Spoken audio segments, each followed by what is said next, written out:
आज बजट सत्र के प्रारंभ में मैं समृद्धि की देवी मां लक्ष्मी को प्रणाम करता हूं।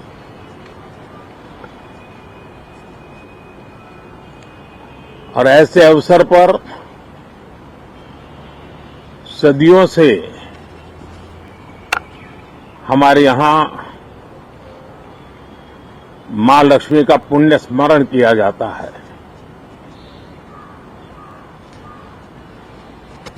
सिद्धि बुद्धि प्रदे देवी, सिद्धि बुद्धि प्रदे देवी, भुक्ति मुक्ति प्रदायिनी, भुक्ति मुक्ति प्रदायिनी, मंत्र मूर्ते सदा देवी, मंत्र मूर्ते सदा देवी, महालक्ष्मी नमोस्तुते, महालक्ष्मी नमोस्तुते। मां लक्ष्मी हमें सिद्धि और विवेक देती है, समृद्धि और कल्याण भी देती है।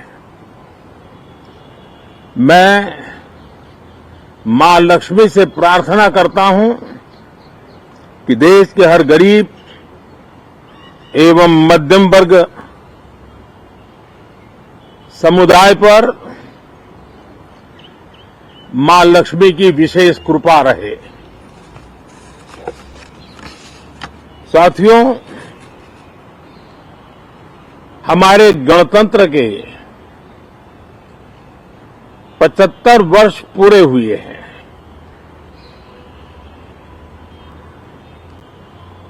और ये हर देशवासी के लिए सर्वाधिक गौरवपूर्ण है और विश्व के लोकतांत्रिक जगत के लिए भी भारत का ये सामर्थ्य अपनी एक विशेष स्थान बनाता है।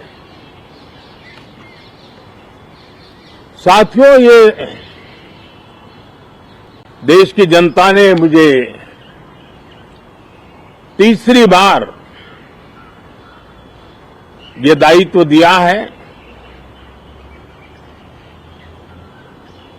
और इस तीसरे कार्यकाल का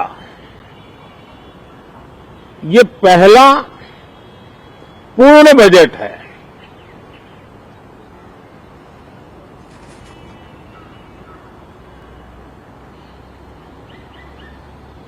और मैं विश्वास से कह सकता हूं कि 2047 जब आजादी के 100 साल होंगे, विकसित भारत का जो संकल्प देश ने लिया है, ये बजट सत्र, ये बजट एक नया विश्वास पैदा करेगा, नई ऊर्जा देगा कि देश जब आजादी के 100 साल मनाएगा तब विकसित होकर रहेगा। 140 करोड़ देशवासी अपने सामूहिक प्रयास से इस संकल्प को परिपूर्ण करेंगे। तीसरे टर्म में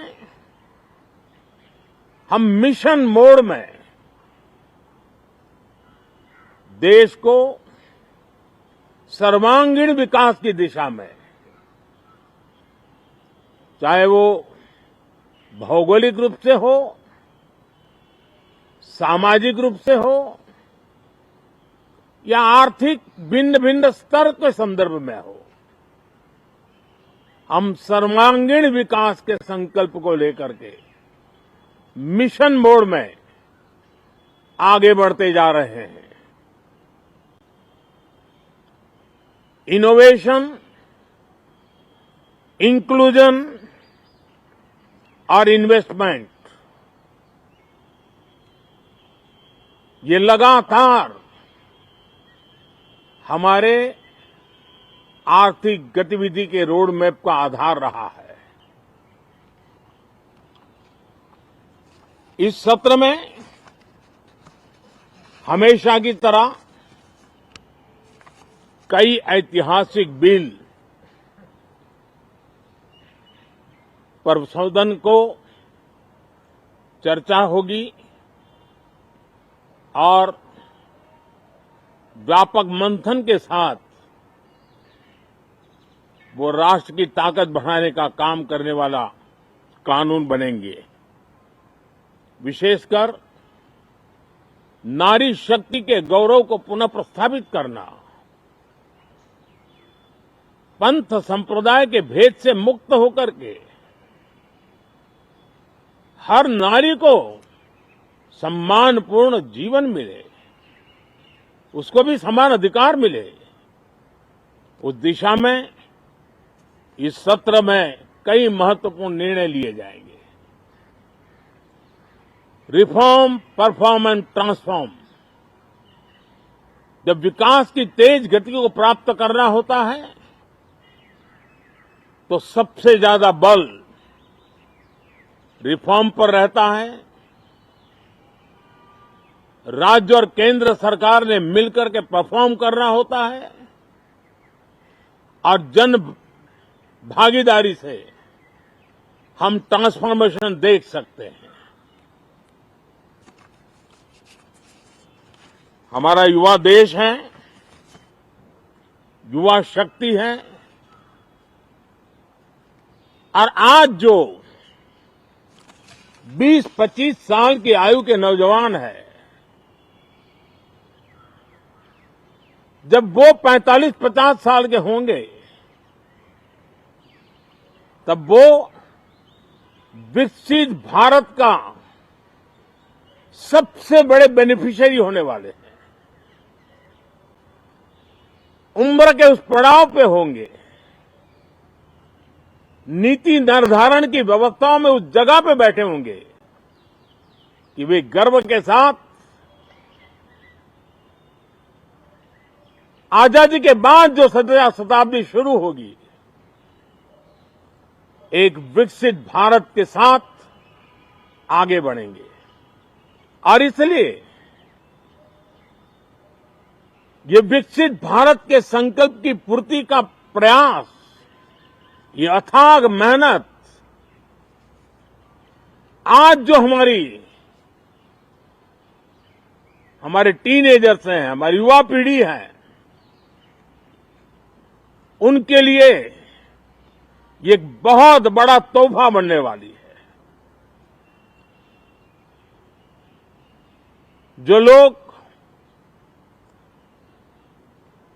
1930 में, 42 में आजादी के जंग में जुट गए थे,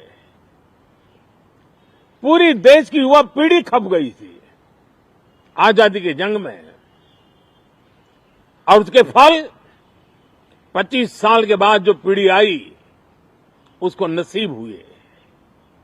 उस जंग में जो नौजवान थे उनको नसीब हुए। आजादी के पूर्व के वो 25 साल आजादी के जश्न मनाने का अवसर बना। वैसे ही ये 25 वर्ष समृद्ध भारत, विकसित भारत, ये संकल्प से सिद्धि और सिद्धि से शिखर तक पहुंचने का देशवासियों का इरादा। और इसलिए बजट सत्र में सभी सांसद विकसित भारत को मजबूती देने के लिए अपना योगदान देंगे। विशेष करके जो युवा सांसद है उनके लिए तो सुनहरा अवसर है, क्योंकि वो आज सदन में जितनी जागरूकता, जितनी भागीदारी बढ़ाएंगे और विकसित भारत के जो फल है वो तो उनकी नजर के सामने देखने को मिलने वाले हैं। और इसलिए युवा सांसदों के लिए एक अनमोल अवसर है। साथियों, मैं आशा करता हूं कि हम देश की आशा आकांक्षाओं के इस बजट सत्र में खरे उतरेंगे। साथियों, आज एक बात आपने जरूर नोट की होगी, मीडिया के लोगों ने तो जरूर करनी चाहिए। शायद 2014 से लेकर अब तक शायद ये पहला पार्लियामेंट का सत्र है कि जिसके एक दो दिन पहले कोई विदेशी चिंगारी नहीं प्रगटी है, विदेश में से आग लगाने की कोशिश नहीं हुई है। 10 साल से 14 से देख रहा हूं, हर सत्र के पहले शरारत करने के लिए लोग तैयार बैठते थे और यहां उसको हवा देने वालों की कोई कमी नहीं है। ये पहला सत्र मैं पिछले 10 साल के बाद देख रहा हूं कि जिसमें किसी भी विदेशी कोने से कोई चिंगारी नहीं हुई। साथियों, बहुत बहुत धन्यवाद।